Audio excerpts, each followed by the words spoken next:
Good morning बच्चों। आज हम वर्कशीट 77 जो कि क्लास 9th के लिए है। आज हम रिवीजन वर्क पार्ट 1 करेंगे और बच्चों ये रिवीजन वर्क आपके पार्ट 4 जलवायु से संबंधित है। आइए चलिए देखते हैं आज की वर्कशीट में हमें क्या क्या दिया हुआ है। बच्चों आज की वर्कशीट में हमें एक एक अंक के प्रश्न उत्तर दिए गए हैं जिनके हमें एक 1 वर्ड में आंसर देने हैं।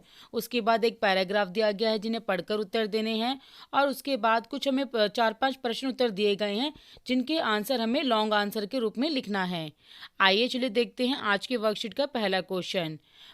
प्रश्न 1, जलवायु का क्या अर्थ है। जो जैसा कि हम सभी जानते हैं, जलवायु एक लंबे समय की अवधि की मौसम की अवस्थाओं की कुल औसत को कहा जाता है जो लगभग 30 साल से ऊपर का अधिक समय होना चाहिए और इसका आकार जो है काफ़ी बड़ा होता है, जैसे एक देश या कई सारे देश, और ये लंबे समय तक बनी रहती है। जैसे भारत की जलवायु कैसी है, मानसूनी, तो इसे जलवायु कहा जाता है। आइए देखते हैं प्रश्न 2, गर्मियों में उत्तर भारत में के मैदानी भागों में चलने वाली पवन को क्या कहा जाता है। तो बच्चों जैसे गर्मियों में बहुत गर्म हवा चलती है तो गर्मियों में उत्तर भारत में मैदानी भागों में चलने वाली पवन को लू कहा जाता है, जो कि बहुत ही गर्म होती है, गर्मियों में चलती है। आइए देखते हैं प्रश्न 3, चेन्नई में अधिकांश वर्षा किन महीनों में होती है। तो बच्चों चेन्नई में अधिकांश जो वर्षा होती है वो शीत ऋतु में होती है, क्योंकि यह उत्तर पूर्वी पवनों के कारण होती है जो कि बंगाल की खाड़ी से आर्द्रता प्राप्त करके वर्षा करती हैं, और कई बार चेन्नई में चक्रवाती वर्षा भी बहुत अधिक होती है। आइए देखते हैं प्रश्न 4, दिल्ली में होने वाली वर्षा मानसून की किस शाखा से होती है। तो बच्चों दिल्ली में जो मानसूनी वर्षा होती है वो दक्षिणी पश्चिमी मानसून की हवाओं से होती है जो अधिकतर जून से सितंबर के महीने तक होती है। आइए चलिए देखते हैं प्रश्न 5, भारत में 400 सेंटीमीटर वार्षिक वर्षा से कम वर्षा वाले 2 क्षेत्रों के नाम बताने बच्चों इसमें आपसे 400 सेंटीमीटर से अधिक नहीं पूछा गया। अगर अधिक पूछा जाता तो हम उत्तर देते हैं चेरापूंजी या मासिन राम, लेकिन इसमें 400 सेंटीमीटर वार्षिक वर्षा से कम वाले क्षेत्रों के बारे में पूछा गया है। तो आप इसमें तमिलनाडु, असम और उत्तर पूर्वी राज्य, कलकत्ता, दिल्ली और यानी उत्तरी मैदानों में से किसी भी राज्यों के नाम लिख सकते हैं। आइए चलिए देखते हैं अपना अनुच्छेद जिसमें हमें पढ़कर उसके प्रश्न उत्तर देने हैं। अक्टूबर एवं नवंबर का महीना गर्म वर्षा ऋतु से शीत ऋतु में परिवर्तन का काल होता है। बच्चों अब गर्म वर्षा ऋतु से क्या आती है, शीत ऋतु आती है, और मानसून की वापसी होने से आसमान साफ और तापमान में वृद्धि रहती है। आसमान साफ भी रहता है लेकिन टेम्परेचर जो है वो हाई रहता है, और दिन का तापमान भी कैसा हो जाता है, ऊंचे यानी कि हाई हो जाता है, जबकि रातें क्या होती है, ठंडी और सुहावनी होती है, लेकिन स्थल अभी भी आर्द्र होता है, यानी जमीन अभी भी नमी वाली होती है, और दिन में तापमान जो है हाई होता है, और आर्द्रता वाली इस अवस्था के कारण दिन का मौसम कैसा हो जाता है, असह, यानी बिल्कुल भी सहा नहीं जाता, चिपचिपा मौसम हो जाता है। इसे सामान्यतः क्वार की उमस के नाम से भी जाना जाता है। आइए चलिए देखते हैं प्रश्न 1, क्वार की उमस हमें क्यों नहीं सुहाती है बच्चों। तो इसका उत्तर क्या है, पर दूसरी लाइन में पीछे की तरफ, उच्च तापमान व उच्च आर्द्रता वाली अवस्था के कारण। तो बच्चे टेम्परेचर भी हाई रहता है और उमस भी बहुत ज़्यादा होती है, इसीलिए भी ये कारण दिन का मौसम जो है असह हो जाता है, इसलिए हमें सुहाती नहीं है। प्रश्न 2, अक्टूबर एवं नवंबर के महीनों में मौसम में किस प्रकार के परिवर्तन होते हैं। अक्टूबर एवं नवंबर का महीना गर्म वर्षा ऋतु से शीत ऋतु में परिवर्तन का काल होता है, यानी कि गर्म वर्षा ऋतु से शीत ऋतु में परिवर्तन का समय होता है। आइए चलिए देखते हैं अगला प्रश्न। प्रश्न 7, मुंबई और चेन्नई की वर्षा की तुलना कीजिए और उनके अंतर का के कारण दीजिए। तो बच्चों हम उनकी वर्षा की तुलना करनी है।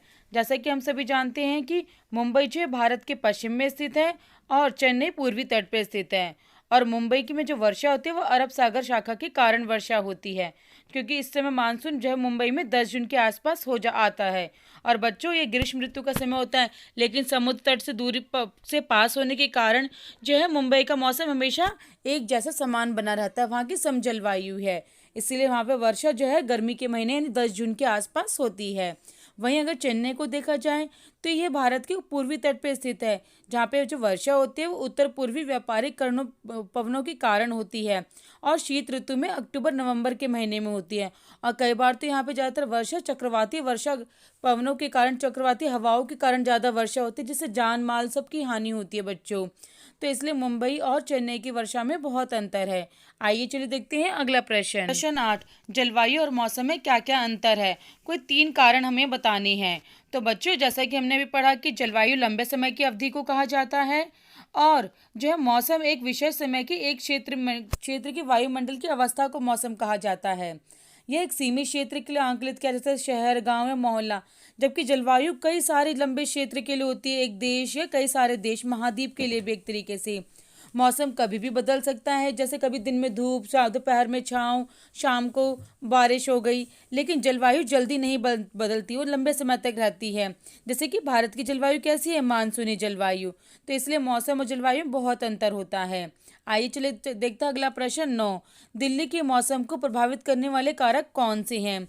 बच्चों, जैसा कि हम सभी जानते हैं, इसे मानचित्र सहायता से आसानी से समझ लेते हैं कि दिल्ली जो है समुद्र तट से बहुत दूर है और वह 28 डिग्री अक्षांश पे स्थित है। इसीलिए बच्चों, जो जगह समुद्र तट से दूर होती है वहाँ पे अधिक गर्मी पड़ती है।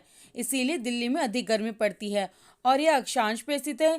तो इसीलिए जब यहाँ पे सूर्य की किरणें ज़्यादा पड़ती हैं गर्मियों के महीने में, तब यहाँ पे गर्मी होती है। तो इसीलिए दिल्ली की जो तापमान में हमेशा अंतर पाया जाता है, मौसम में परिवर्तन पाया जाता है, क्योंकि दिल्ली का मौसम जब मर्जी बदलता रहता है। जो स्थान समुद्र तट के पास होगा वहाँ सम जलवायु होगी, जब दूर होगा वहाँ पे गर्म जलवायु पाई जाती है। आइए चलिए देखते हैं अगला प्रश्न। समुद्र तट से दूरी का किसी स्थान की जलवायु पे क्या प्रभाव पड़ सकता है? इसके हमें 2 उदाहरण देकर समझाने हैं। जैसे कि हम सभी जानते हैं कि समुद्री हवाएं तापमान को सम रखने में सहायक होती हैं। तो जो स्थान समुद्र तट से दूर होगा वह समुद्री हवाओं का प्रभाव कम होता है, इसलिए वहाँ का तापमान ज़्यादा होता है। जैसा कि यही कारण है कि समुद्र तट के किनारे वाले शहर जैसे मुंबई है, वह सालों भर जो मौसम होता है वो लगभग एक जैसा रहता है, ना अधिक गर्मी ना अधिक सर्दी। लेकिन दिल्ली जो समुद्र से दूर है वहाँ अधिक गर्मी भी पड़ती है और अधिक सर्दी भी पड़ती है, क्योंकि वो समुद्र से दूर होता है। इसीलिए बच्चों, हम मुंबई और दिल्ली को उदाहरण के द्वारा से समझा सकते हैं। बच्चों, इस प्रकार हमने आपको इस चैप्टर की रिवीजन करवाई है। अगर आपको हमारी वीडियो पसंद आए, समझ आए, तो इस लाइक और सब्सक्राइब जरूर करें। Thank you.